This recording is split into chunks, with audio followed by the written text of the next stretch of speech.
हरे कृष्ण। ओम श्री विष्णवे नमः। आज सुनिए चैत्र मास महात्म्य का 12वां अध्याय। शेष जी कहते हैं, इसके बाद नरश्रेष्ठ राजा सुमद ने श्री रघुनाथ जी की उत्तम कथा सुनने के लिए उत्सुक होकर स्वागत सत्कार से संतुष्ट हुए शत्रुघ्न जी से वार्तालाप आरंभ किया। सुमद जी बोले, महामते, संपूर्ण लोकों के शिरोमणि भक्तों की रक्षा के लिए अवतार ग्रहण करने वाले तथा मुझ पर निरंतर अनुग्रह रखने वाले भगवान श्री राम अयोध्या में सुखपूर्वक तो विराज रहे हैं ना। ये सब लोग धन्य हैं जो सदा आनंद मग्न होकर अपने नेत्र पुटों के द्वारा श्री रघुनाथ जी के मुखारविंद का मकरंद पान करते रहे हैं। राजन, अब मेरी कुल परंपरा तथा राज्य भूमि आदि सब वस्तुएं पूर्ण सफल हो गई। दया से द्रवित होने वाली माता कामाक्षा देवी ने पूर्व समय में मुझ पर बड़ी कृपा की थी।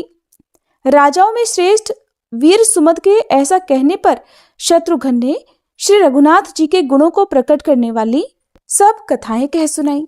वे 3 रात तक वहां ठहरे रहे। इसके बाद उन्होंने राजा के साथ वहां से जाने का विचार किया। उनका अभिप्राय जानकर सुमद ने जल्दी ही अपने पुत्र को राज्य पर अभिषिक्त कर दिया और उन महाबुद्धिमान नरेश ने शत्रुघ्न के सेवकों को बहुत से वस्त्र, रत्न और तरह तरह के धन दिए।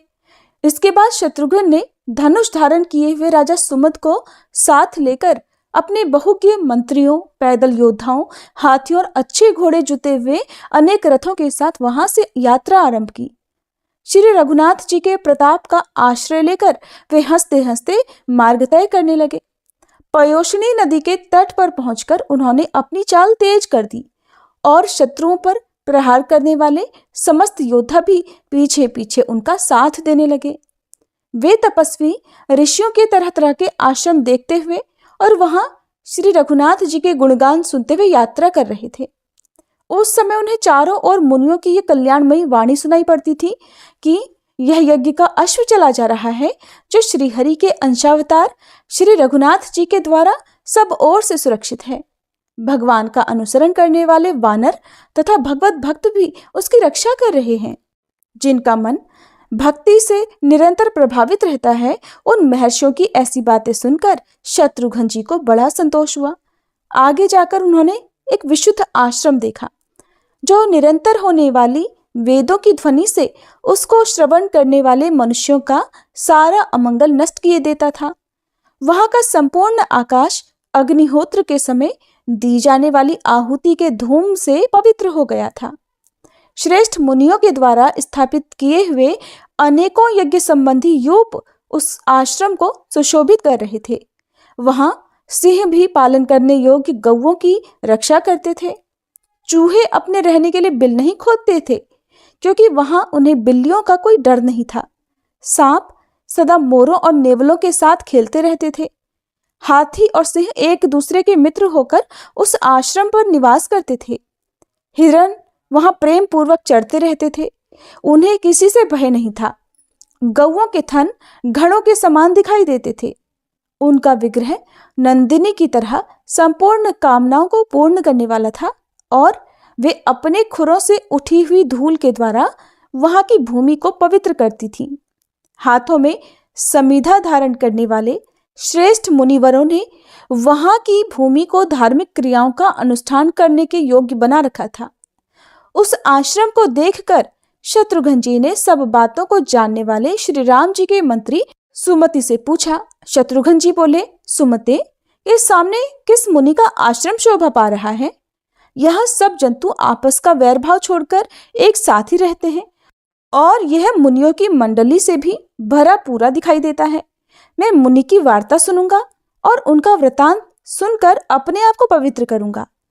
महात्मा शत्रुघ्न जी के ये उत्तम वचन सुनकर परम मेधावी श्री रघुनाथ जी के मंत्री सुमति ने कहा, सुमित्रा नंदन, इसे महर्षि च्यवन का आश्रम समझिए।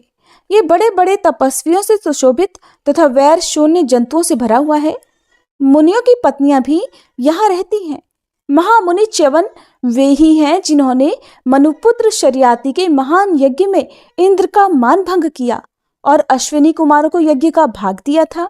शत्रुघ्न जी ने पूछा, मंत्रीवर, महर्षि च्यवन ने कब अश्विनी कुमारों को देवताओं की पंक्ति में बिठाकर उन्हें यज्ञ का भाग अर्पण किया था और देवराज इंद्र ने उस महान यज्ञ में ऐसा क्या किया था?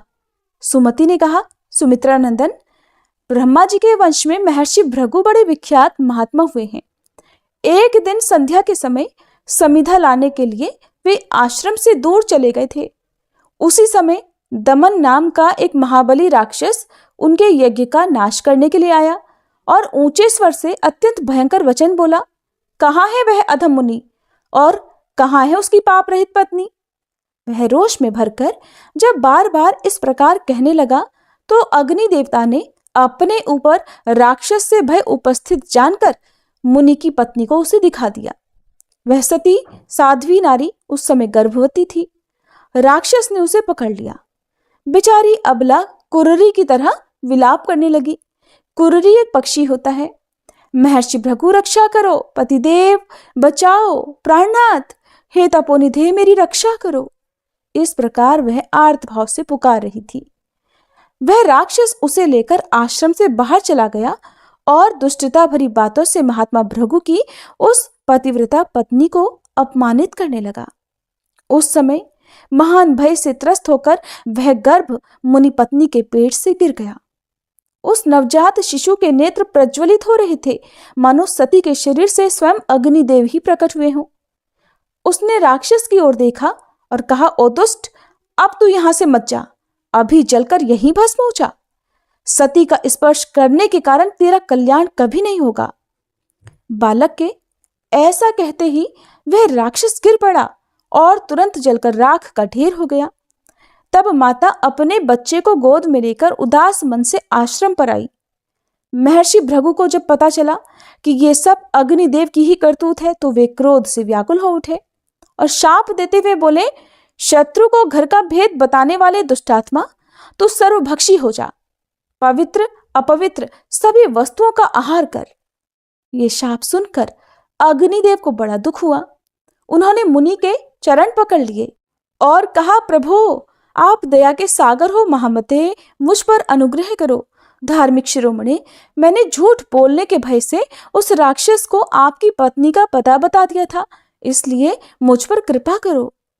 अग्नि की प्रार्थना सुनकर तपस्वी मुनि दया से द्रवित हो गए और उन पर अनुग्रह करते हुए इस प्रकार बोले, अग्नि, तुम सर्वभक्षी होकर भी पवित्र ही रहोगे। इसके बाद परम मंगलमय विप्रवर भृगु ने स्नान आदि से पवित्र हो हाथ में कुश लेकर गर्भ से गिरे हुए अपने पुत्र का जातकर्म आदि संस्कार किया। उस समय संपूर्ण तपस्वियों ने गर्भ से च्युत होने के कारण उस बालक का नाम च्यवन रख दिया। भृगु कुमार च्यवन शुक्ल पक्ष की प्रतिपदा के चंद्रमा की तरह अब धीरे धीरे बढ़ने लगे। कुछ बड़े हो जाने पर वे तपस्या करने के लिए जगत को पवित्र करने वाली नर्मदा नदी के तट पर गए। वहां पहुंचकर उन्होंने 10,000 वर्षों तक तपस्या की।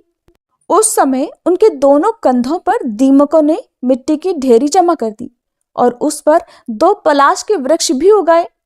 हिरण उत्सुकता पूर्वक वहां आते और मुनि के शरीर में अपनी देह रगड़कर खुजली मिटाया करते, किंतु उनको इन सब बातों का कुछ भी ज्ञान नहीं रहता था।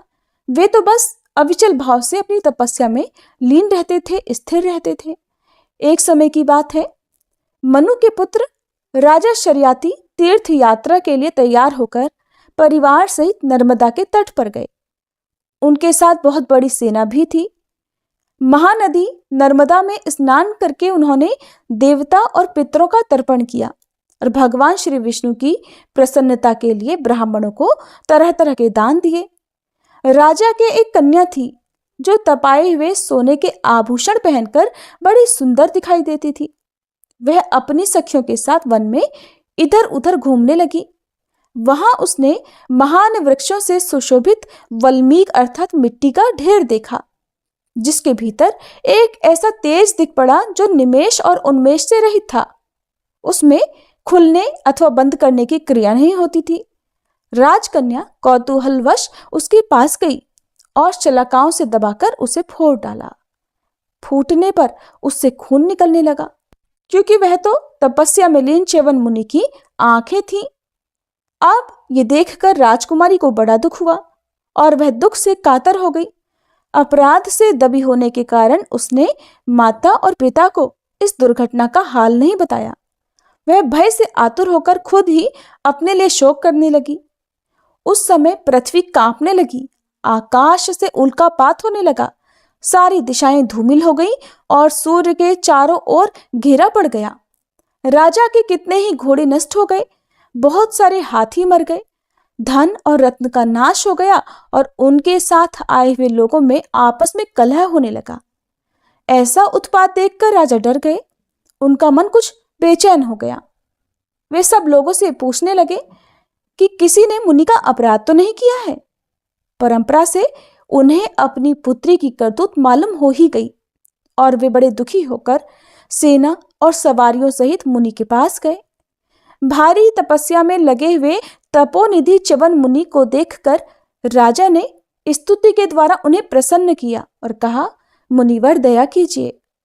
तब महातपस्वी मुनिश्रेष्ठ च्यवन मुनि ने संतुष्ट होकर कहा, महाराज, आपको पता होना चाहिए कि सारा उत्पात तुम्हारी पुत्री का ही किया हुआ है।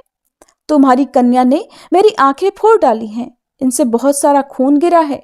इस बात को जानते हुए भी उसने तुम्हें नहीं बताया।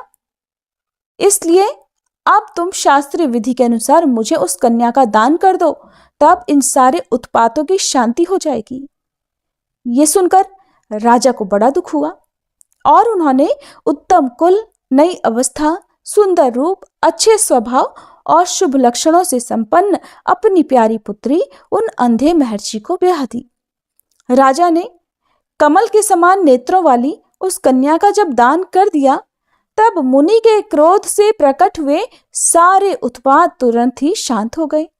इस प्रकार तपोनिधि मुनिवर च्यवन को अपनी कन्या देकर राजा शर्याती फिर अपनी राजधानी को लौट आए। पुत्री पर दया आने के कारण वे बहुत दुखी थे। सुमति ने कहा, हे सुमित्रा नंदन, राजा शर्याती के चले जाने के बाद महर्षि च्यवन पत्नी रूप में प्राप्त हुई उनकी कन्या के साथ अपने आश्रम पर रहने लगे। उसे पाकर उन्हें बड़ी प्रसन्नता हुई थी। योगाभ्यास में प्रवृत्त होने के कारण उनके सारे पाप धुल गए थे। राजा की वह कन्या अपने श्रेष्ठ पति की भगवत बुद्धि से सेवा करने लगी। यद्यपि वे नेत्रों से हीन थे और बुढ़ापे के कारण उनकी शारीरिक शक्ति जवाब दे चुकी थी, फिर भी वह उन्हें अपने अभीष्ट पूर्ण करने वाले कुल देवता के समान समझकर उनकी सेवा किया करती थी। जैसे शची इंद्र की सेवा में तत्पर होकर प्रसन्नता प्राप्त करती है, उसी प्रकार उस सुंदरी सती को अपने प्रियतम पति की सेवा में बड़ा आनंद आता था। पति भी साधारण नहीं, तपस्या के भंडार थे और उनका मनोभाव बहुत ही गंभीर था। तब भी वह उनकी प्रत्येक चेष्टा को जानती, हर एक अभिप्राय को समझती हुई उनकी सेवा में संलग्न रहा करती थी। वह सुंदर शरीर वाली राजकुमारी सभी शुभ लक्षणों से संपन्न और कृशांगी थी, तो भी फल, मूल और जल का आहार करती हुई वह अपने स्वामी के चरणों की सेवा करती थी। सदा पति की आज्ञा पालन करने के लिए तैयार रहती और उन्हीं के पूजन आदर सत्कार में अपना समय बिताया करती। संपूर्ण प्राणियों का हित साधन करने में उसका अनुराग था। वह काम, दंभ, द्वेष, लोभ, भय और मद का परित्याग करके सावधानी के साथ रहकर सदा च्यवन मुनि को संतुष्ट रखने का प्रयास करती थी। महाराज, इस प्रकार वाणी, शरीर और क्रिया के द्वारा मुनि की सेवा करती हुई उस राजकुमारी ने 1000 वर्ष व्यतीत कर दिए और अपनी कामना को मन में ही रखा, मुनि पर कभी प्रकट नहीं किया। एक समय की बात है, मुनि के आश्रम पर देव वैद्य अश्विनी कुमार पधारे। सुकन्या ने स्वागत के द्वारा उनका सम्मान करके उन दोनों का पूजन किया। शर्याती कुमारी सुकन्या के किए हुए पूजन और अर्घ्यपाद्य आदि से उन सुंदर शरीर वाले अश्विनी कुमारों के मन में बड़ी प्रसन्नता हुई। उन्होंने स्नेहवश उस सुंदरी से कहा, देवी, तुम कोई वर मांगो। उन दोनों देव वैद्यों को संतुष्ट देखकर बुद्धिमती नारियों में श्रेष्ठ राजकुमारी सुकन्या ने उनसे वर मांगने का विचार किया। अपने पति के अभिप्राय को लक्ष्य करके उसने कहा, देवताओं, अगर आप मुझ पर प्रसन्न हैं तो मेरे पति को नेत्र प्रदान कीजिए। सुकन्या का यह मनोहर वचन सुनकर और उसके सतीत्व को देखकर उन श्रेष्ठ वैद्यों ने कहा, अगर तुम्हारे पति यज्ञ में हम लोगों को देवोचित भाग अर्पण कर सकें तो हम इनके नेत्रों में स्पष्ट रूप से देखने की शक्ति पैदा कर सकते हैं। च्यवन मुनि ने भी उन तेजस्वी देवताओं को यज्ञ में भाग देने के लिए स्वीकृति दे दी। तब वे दोनों अश्विनी कुमार बड़े प्रसन्न होकर महान तपस्वी च्यवन से बोले, मुने, सिद्धों द्वारा तैयार किए हुए इस कुंड में आप गोता लगाइए। ऐसा कहकर उन्होंने च्यवन मुनि को, जिनका शरीर वृद्धावस्था का ग्रास बन चुका था और जिसकी नस नाड़ियां साफ दिखाई दे रही थी, उस कुंड में प्रवेश कराया और खुद भी उसमें गोता लगाया। इसके बाद उस कुंड में से 3 पुरुष प्रकट हुए जो अत्यंत सुंदर और नारियों का मन मोहने वाले थे। उनका रूप एक ही समान था, एक ही प्रकार दिखते थे। सोने के हार, कुंडल और सुंदर वस्त्र तीनों के शरीर पर शोभा पा रहे थे। सुंदर शरीर वाली सुकन्या उन तीनों को अत्यंत रूपवान और सूर्य के समान तेजस्वी देखकर अपने पति को पहचान नहीं पाई। तब वह साध्वी दोनों अश्विनी कुमारों की शरण में गई।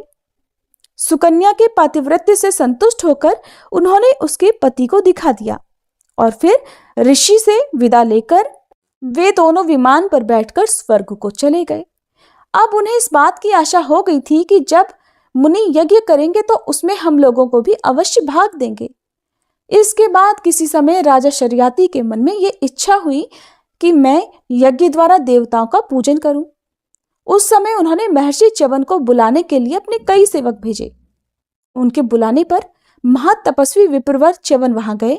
साथ में उनकी धर्मपत्नी सुकन्या भी थी, जो मुनियों के समान आचार विचार का पालन करने में पक्की हो गई थी। जब पत्नी के साथ वे महर्षि राजभवन में पधारे, तब महायशस्वी राजा शर्याती ने देखा कि मेरी कन्या के पास एक सूर्य के समान तेजस्वी पुरुष खड़ा है। सुकन्या ने पिता के चरणों में प्रणाम किया, किंतु शर्याती ने उसे आशीर्वाद नहीं दिया। वे कुछ अप्रसन्न से होकर पुत्री से बोले, अरे ये तूने क्या किया? अपने पति महर्षि च्यवन को, जो सब लोगों की वंदनीय है, धोखा तो नहीं दे दिया? क्या तूने उन्हें बूढ़ा और अप्रिय जानकर छोड़ दिया है और अब तू इस राह चलते जार पुरुष की सेवा कर रही है? तेरा जन्म तो श्रेष्ठ पुरुषों के कुल में हुआ है, फिर ऐसी उल्टी बुद्धि तुझे कैसे प्राप्त हो गई? ऐसा करके तू तो अपने पिता और पति दोनों के कुल को नरक में ले जा रही है। राजा शर्याती को पता नहीं चला कि उनकी पुत्री के साथ जो खड़ा हुआ सुंदर युवक था, वे मुनि च्यवन ही थे। पिता के ऐसा कहने पर पवित्र मुस्कान वाली सुकन्या थोड़ा मुस्कुराकर बोली, पिताजी, ये जार पुरुष नहीं, आपके जमाता भृगुनंदन महर्षि च्यवन ही हैं। इसके बाद उसने पति की नई अवस्था और सौंदर्य प्राप्ति का सारा समाचार अपने पिता से कह सुनाया, जिसे सुनकर राजा शर्याती को बड़ा आश्चर्य हुआ और उन्होंने बहुत प्रसन्न होकर अपनी पुत्री को अपने हृदय से लगा लिया। इसके बाद च्यवन ने राजा से सोमयाग का अनुष्ठान कराया और सोमपान के अधिकारी न होने पर भी दोनों अश्विनी कुमारों के लिए उन्होंने सोम का भाग निश्चित किया। महर्षि तपोबल से संपन्न थे, इसलिए उन्होंने अपने तेज से अश्विनी कुमारों को सोम रस का पान कराया। अश्विनी कुमार वैद्य होने के कारण पंक्ति पावन देवताओं में नहीं गिने जाते थे। उन्हें देवता अपनी पंक्ति में नहीं बिठाते थे, किंतु उस दिन ब्राह्मण श्रेष्ठ च्यवन ने उन्हें देव पंक्ति में बैठने का अधिकारी बनाया। ये देखकर इंद्र को क्रोध आ गया और वे हाथ में वज्र लेकर उन्हें मारने को तैयार हो गए। वज्रधारी इंद्र को अपना वध करने के लिए उद्यत देखकर बुद्धिमान महर्षि च्यवन ने एक बार हुंकार किया और उनकी भुजाओं को स्तंभित कर दिया, अर्थात स्थिर कर दिया। वे अपनी भुजाएं हिला ही नहीं पाए। उस समय सब लोगों ने देखा इंद्र की भुजाएं जड़वत हो गई हैं। बाहें स्तंभित हो जाने पर इंद्र की आंखें खुली। फिर उन्होंने मुनि की स्तुति करते हुए कहा, स्वामिन, आप इन अश्विनी कुमारों को यज्ञ का भाग अर्पण कीजिए, मैं नहीं रोकता। तात, एक बार मैंने जो अपराध किया है उसको क्षमा कीजिए। इंद्र के ऐसा कहने पर दया सागर महर्षि ने तुरंत क्रोध को त्याग दिया और इंद्र की भुजाएं भी तत्काल बंधन मुक्त हो गई, उनकी जड़ता दूर हो गई। ये देखकर सब लोगों का हृदय विस्मयपूर्ण कौतूहल से भर गया। वे ब्राह्मण के बल की जो देवता आदि के लिए भी दुर्लभ है, सराहना करने लगे। इसके बाद शत्रुओं को ताप देने वाले महाराज शर्याती ने ब्राह्मणों को बहुत सारा धन दिया और यज्ञ के अंत में अवभृत स्नान किया। सुमति बोले, सुमित्रा नंदन, तुमने मुझसे जो कुछ पूछा था वह सब मैंने कह सुनाया। महर्षि च्यवन तपस्या और योग बल से संपन्न है। इन तपोमूर्ति महात्मा को प्रणाम करके तुम विजय का आशीर्वाद ग्रहण करो और श्री राम जी के मनोहर यज्ञ में इन्हें पत्नी सहित पधारने के लिए प्रार्थना करो। शेष जी कहते हैं कि शत्रुघ्न और सुमति में इस प्रकार वार्तालाप हो रहा था। इतने में ही यज्ञ का घोड़ा आश्रम के पास जा पहुंचा और उस महान आश्रम में घूम घूम कर मुख के आगे वाले भाग से दूब के अंकुर चढ़ने लगा। इसी बीच में शत्रुघ्न जी भी च्यवन मुनि के शोभायमान आश्रम पर पहुंच गए। वहां जाकर उन्होंने सुकन्या के पास बैठे हुए महर्षि च्यवन का दर्शन किया, जो तपस्या के मूर्तिमान स्वरूप से जान पड़ते थे। सुमित्रा कुमार शत्रुघ्न जी ने अपना नाम बतलाते हुए मुनि के चरणों में प्रणाम किया और कहा, मुने, मैं श्री रघुनाथ जी का भाई और इस अश्व का रक्षक शत्रुघ्न हूं। अपने महान पापों की शांति के लिए आपको नमस्कार करता हूं। ये वचन सुनकर मुनिवर च्यवन ने कहा, नरश्रेष्ठ शत्रुघ्न, तुम्हारा कल्याण हो। इस यज्ञ रूपी अश्व का पालन करने से संसार में तुम्हारे महान यश का विस्तार होगा। शत्रुघ्न से ऐसा कहकर महर्षि ने आश्रमवासी ब्राह्मणों से कहा, ब्रह्म ऋषियों, ये आश्चर्य की बात देखो, जिनके नामों के स्मरण और कीर्तन आदि मनुष्य के समस्त पापों का नाश कर देते हैं, वे भगवान श्री राम भी यज्ञ करने वाले हैं। महान पातकी और पर स्त्री लंपट पुरुष भी जिनका नाम स्मरण करके आनंद पूर्वक परम गति को प्राप्त होते हैं, जिनके चरण कमलों की धूलि पड़ने से पत्थर की मूर्ति बनी हुई अहिल्या तुरंत ही मनोहर रूप धारण करके महर्षि गौतम की धर्म पत्नी हो गई। रण क्षेत्र में जिनके मनोहारी रूप का दर्शन करके दैत्यों ने उन्हीं के निर्विकार स्वरूप को प्राप्त कर लिया, तथा योगी जन समाधि में जिनका ध्यान करके योगारूढ़ अवस्था को पहुंच गए और संसार के भय से छुटकारा पाकर परम पद को प्राप्त हो गए, वे ही श्री रघुनाथ जी यज्ञ कर रहे हैं। ये कैसी अद्भुत बात है। मेरा धन्य भाग जो अब श्री रामचंद्र जी के उस सुंदर मुख की झांकी करूंगा। आज मुझे अपनी तपस्या का पवित्र फल प्राप्त हो गया। अब मेरे सारे मनोरथ पूर्ण हो गए, क्योंकि ब्रह्मादि देवताओं को भी जिसका दर्शन दुर्लभ है, भगवान श्री राम के उसी मुख को मैं इन नेत्रों से निहारूंगा। उनके चरणों की रज से अपने शरीर को पवित्र करूंगा और उनकी अत्यंत विचित्र वार्ताओं का वर्णन करके अपनी रसना को अर्थात जीभ को पावन बनाऊंगा।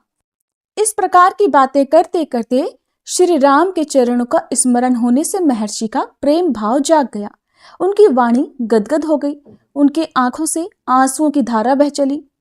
वे मुनियों के सामने ही आंसू भरे कंठ से पुकारने लगे, हे श्री रामचंद्र, हे रघुनाथ, हे धर्ममूर्ते, हे भक्तों पर दया करने वाले परमेश्वर, इस संसार से मेरा उद्धार कीजिए। इतना कहते कहते महर्षि ध्यानमग्न हो गए। उन्हें अपने पराये का ज्ञान ही नहीं रहा। उस समय शत्रुघ्न जी ने मुनि से कहा, स्वामिन, आप हमारे श्रेष्ठ यज्ञ को अपने चरणों की धूलि से पवित्र कीजिए। सब लोगों के द्वारा एकमात्र पूजित होने वाले महाबाहु श्री रघुनाथ जी का भी बड़ा सौभाग्य है कि वे आप जैसे महात्मा के अंतःकरण में निवास करते हैं। शत्रुघ्न के ऐसा कहने पर मुनिवर च्यवन आनंद मगन हो गए और अपने संपूर्ण अग्नियों को साथ ले परिवार सहित वहां से चल पड़े। उन्हें पैदल जाते देख और श्री रामचंद्र जी का भक्त जान हनुमान जी ने शत्रुघ्न से विनय पूर्वक कहा, स्वामिन, अगर आप कहें तो महापुरुषों में श्रेष्ठ इन राम भक्त महर्षि को मैं ही अपनी पुरी में पहुंचा दूं। वानर वीर के ये उत्तम वचन सुनकर शत्रुघ्न जी ने उन्हें आज्ञा दी, हनुमान जी जाइए, मुनि को पहुंचाइए। तब हनुमान जी ने मुनि को परिवार सहित अपनी पीठ पर बिठा लिया और सर्वत्र विचरने वाले वायु की तरह उन्हें शीघ्र ही अयोध्या पहुंचा दिया। मुनि को आया देख श्री राम जी बहुत प्रसन्न हुए और प्रेम से विह्वल होकर उन्होंने उनके लिए अर्घ्य पाद्य आदि अर्पण किया। इसके बाद वे बोले, मुनि श्रेष्ठ, इस समय आपका दर्शन पाकर मैं धन्य हो गया। आपने सब सामग्रियों सहित मेरे यज्ञ को पवित्र कर दिया। भगवान का ये वचन सुनकर मुनिवर च्यवन बहुत संतुष्ट हुए। प्रेमावेग के कारण उनके शरीर में रोमांच हुआ। वे बोले, प्रभु, आप ब्राह्मणों पर प्रेम रखने वाले और धर्म मार्ग के रक्षक हैं, अतः आपके द्वारा ब्राह्मण का सम्मान होना उचित ही है। शेष जी कहते हैं, मुने, महर्षि च्यवन के अचिंतनीय तपोबल को देखकर शत्रुघ्न ने विश्ववंदित ब्रह्म बल की बड़ी प्रशंसा की। वे मन ही मन कहने लगे, कहाँ तो विशुद्ध अंतःकरण वाले मुनियों को स्वतः प्राप्त होने वाली महान भोगों की सिद्धि और कहाँ तपोबल से हीन मनुष्यों की भोगेच्छा। इस प्रकार सोचते हुए शत्रुघ्न जी ने च्यवन मुनि के आश्रम पर थोड़ी देर तक रुककर जल पिया और सुख और आराम का अनुभव किया। उनका घोड़ा पुण्य सलीला पयोष्णी नदी का जल पीकर आगे के मार्ग पर चल पड़ा। सैनिकों ने जब उसे आश्रम से निकलते देखा तो वे भी उसके पीछे पीछे चल पड़े। कुछ लोग हाथी पर थे, कुछ लोग रथों पर, कुछ घोड़ों पर सवार थे और कुछ लोग पैदल ही जा रहे थे। शत्रुघ्न जी ने भी मंत्रीवर सुमति के साथ घोड़ों से सुशोभित होने वाले रथ पर बैठकर बड़ी तेजी के साथ यज्ञ संबंधी अश्व का अनुसरण किया, उनके पीछे पीछे चलने लगे। वह घोड़ा आगे बढ़ता हुआ राजा विमल के रत्नातट नामक नगर में जा पहुंचा। राजा ने जब अपने सेवक के मुंह से सुना कि श्री रघुनाथ जी का श्रेष्ठ अश्व संपूर्ण योद्धाओं के साथ अपने नगर के निकट आया है, तो वे शत्रुघ्न के पास गए और उन्हें प्रणाम करके अपना रत्न, कोष, धन और सारा राज्य सौंपते हुए सामने खड़े होकर बोले कि मैं कौन सा कार्य करूं, मेरे लिए क्या आज्ञा है। शत्रुघ्न जी ने भी उन्हें अपने चरणों में नतमस्तक होते देख दोनों भुजाओं से उठाकर छाती से लगा लिया। इसके बाद राजा विमल भी पुत्र को राज्य देकर अनेकों धनुर्धर योद्धाओं सहित शत्रुघ्न जी के साथ गए। सबके मन और कानों को प्रिय लगने वाले श्री रामचंद्र जी का मधुर नाम सुनकर प्रायः सभी राजा उस यज्ञ संबंधी घोड़े को प्रणाम करते और बहुमूल्य रत्न और धन भेंट देते थे। इस प्रकार अश्व के मार्ग पर जाते हुए शत्रुघ्न जी ने एक बहुत ऊंचा पर्वत देखा। उसे देखकर उनका मन आश्चर्यचकित हो गया। इसलिए वे मंत्री सुमति से बोले, मंत्रीवर, ये कौन सा पर्वत है जो मेरे मन को आश्चर्य में डाल रहा है? इसके बड़े बड़े शिखर चांदी के समान चमक रहे हैं। मार्ग में इस पर्वत की बड़ी शोभा हो रही है। मुझे तो ये बड़ा अद्भुत लग रहा है। क्या यहाँ देवताओं का निवास स्थान है या उनकी क्रीड़ा स्थली है? ये पर्वत अपनी सब प्रकार की शोभा से मेरे मन को मोह लेता है। शत्रुघ्न जी का ये प्रश्न सुनकर मंत्री सुमति, जिनका चित्त सदा श्री रामचंद्र जी के चरणों में ही लगा रहता था, बोले, राजन, हम लोगों के सामने यह नील पर्वत शोभा पा रहा है।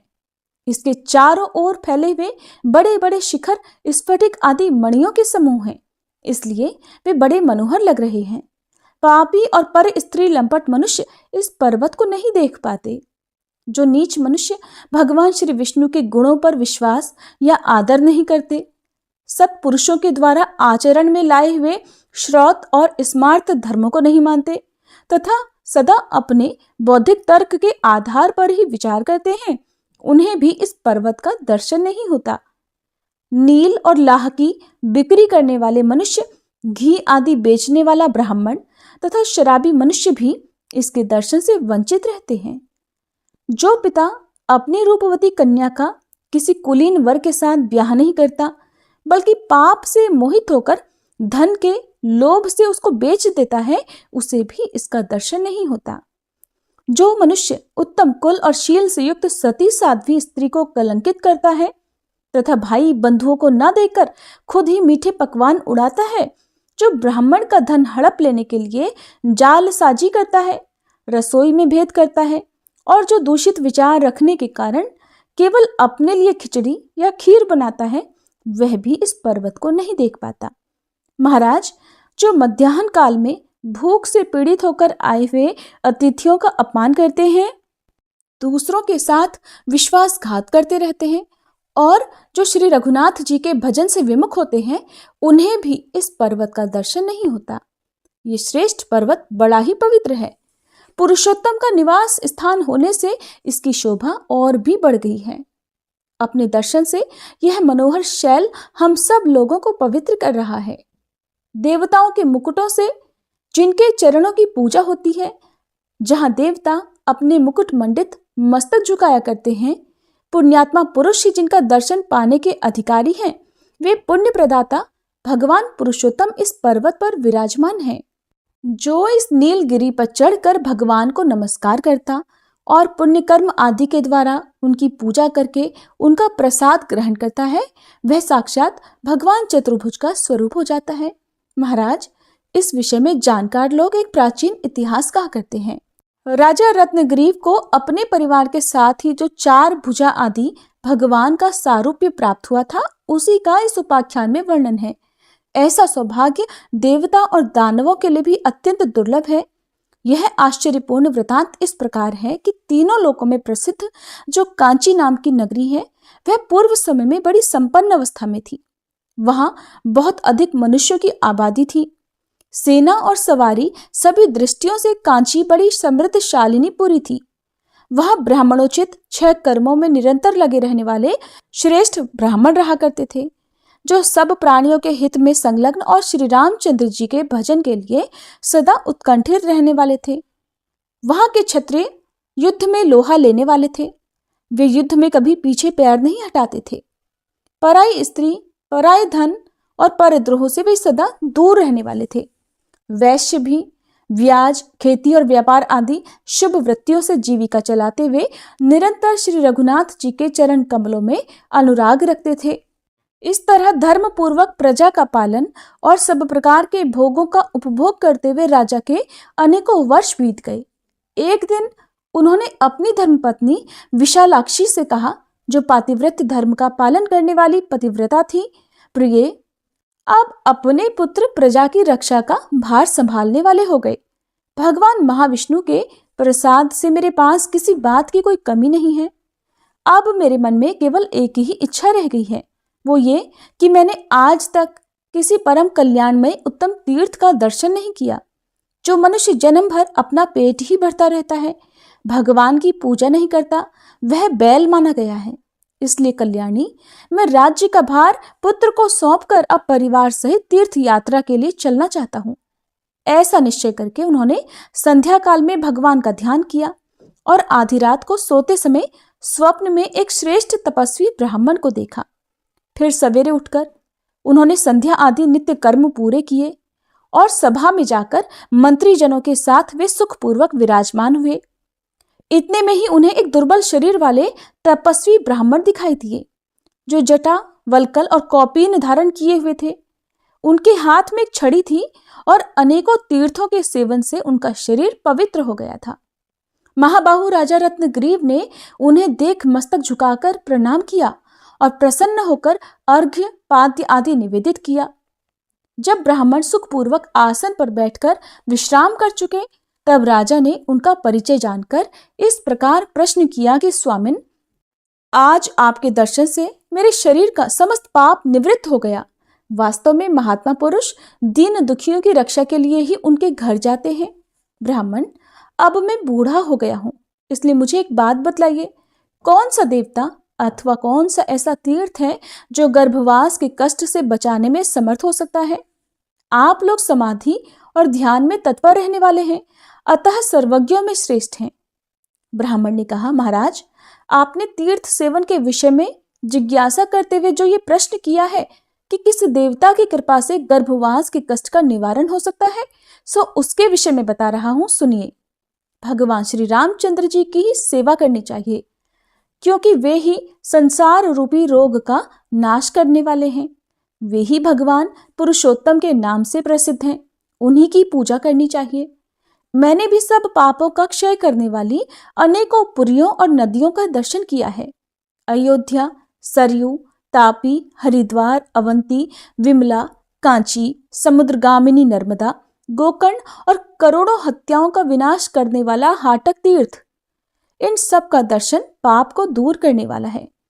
मल्लिका नाम से प्रसिद्ध महान पर्वत मनुष्यों को दर्शन मात्र से ही मोक्ष देने वाला है और वह पातकों का भी नाश करने वाला तीर्थ है, उसका भी मैंने दर्शन किया है। देवता और असुर दोनों जिसका सेवन करते हैं, उस द्वारकापुरी तीर्थ का भी मैंने दर्शन किया है।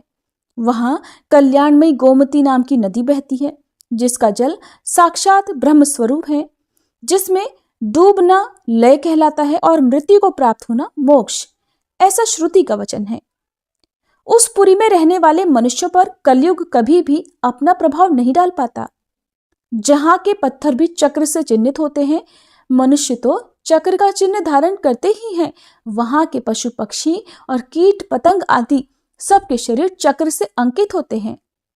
उस पुरी में संपूर्ण जगत के एकमात्र रक्षक भगवान त्रिविक्रम निवास करते हैं। मुझे बड़े पुण्य के प्रभाव से उस द्वारकापुरी का दर्शन हुआ है। साथ ही जो सब प्रकार की हत्याओं का दोष दूर करने वाला है और जहां महान पातकों का नाश करने वाला स्यमंत पंचक नामक तीर्थ है, उस कुरुक्षेत्र का भी मैंने दर्शन किया है। इसके सिवा मैंने वाराणसी पुरी को भी देखा है, जिसे भगवान विश्वनाथ ने अपना निवास स्थान बनाया है, जहां भगवान शंकर मुमुर्षु प्राणियों को तारक ब्रह्म के नाम से प्रसिद्ध राम मंत्र का उपदेश देते हैं, जिसमें मरे हुए कीट पतंग भृंग पशु पक्षी तथा असुर योनि के प्राणी भी अपने अपने कर्मों के भोग और सीमित सुख का परित्याग करके दुख सुख से परे हो कैलाश को प्राप्त हो जाते हैं, और जहां मणिकर्णिका तीर्थ और उत्तर वाहिनी गंगा है, जो पापियों का भी संसार बंधन काट देती है। राजन, इस प्रकार मैंने अनेकों तीर्थों का दर्शन किया है, परंतु नीलगिरी पर भगवान पुरुषोत्तम के समीप जो महान आश्चर्य की घटना देखी है, वो कहीं भी दिखाई नहीं दी। पर्वत श्रेष्ठ नीलगिरी पर जो वृतांत घटित हुआ था, उसे सुनिए। इस पर श्रद्धा और विश्वास करने वाले पुरुष सनातन ब्रह्म को प्राप्त होते हैं। मैं सब तीर्थों में भ्रमण करता हुआ एक बार नीलगिरी पर गया, जिसका आंगन सदा गंगा सागर के जल से धुलता रहता है। वहां पर्वत के शिखर पर मुझे कुछ ऐसे भील दिखाई दिए, जिनकी 4 भुजाएं थी और वे धनुष धारण किए हुए थे। वे फल मूल का आहार करके वहां पर अपना जीवन बिताया करते थे। उस समय उन्हें देखकर मेरे मन में ये बड़ा संदेह खड़ा हुआ कि ये धनुष बाण धारण करने वाले जंगली मनुष्य चतुर्भुज कैसे हो गए। वैकुंठ लोक में निवास करने वाले जितेंद्रीय पुरुषों का जैसा स्वरूप शास्त्रों में देखा जाता है और जो ब्रह्मा आदि के लिए भी दुर्लभ है, ऐसा स्वरूप इन्हें कैसे प्राप्त हो गया। भगवान विष्णु के निकट रहने वाले उनके पार्षदों के हाथ जिस प्रकार शंख चक्र गदा शारंग धनुष और कमल से सुशोभित होते हैं तथा उनके शरीर पर जैसी वनमाला शोभा पाती है, उसी प्रकार ये भील भी क्यों दिखाई दे रहे हैं।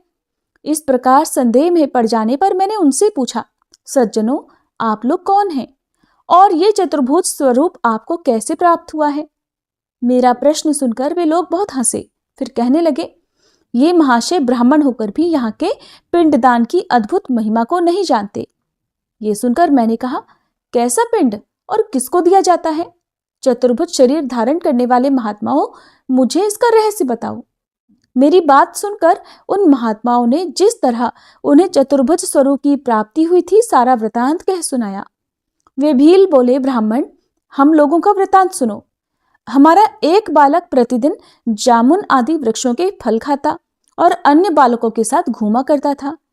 एक दिन घूमता घामता वो यहाँ आया और अन्य बालकों के साथ ही इस पर्वत के मनोहर शिखर पर चढ़ गया।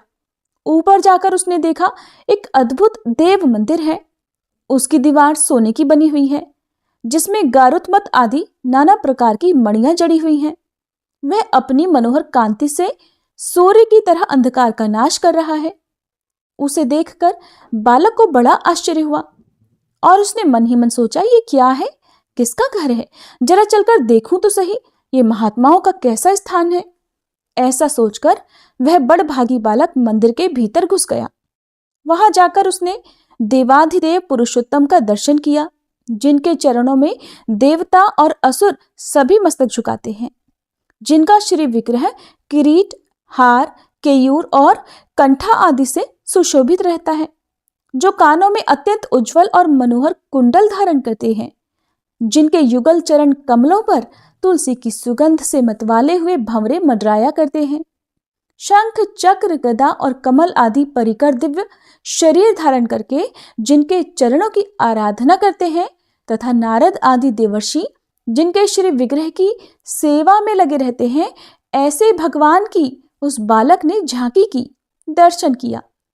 वहां भगवान की उपासना में लगे हुए देवताओं में से कुछ लोग गाते थे, कुछ नाच रहे थे और कुछ लोग अद्भुत रूप से अट्टहास कर रहे थे। वे सभी विश्व वंदित भगवान को रिझाने में ही लगे हुए थे।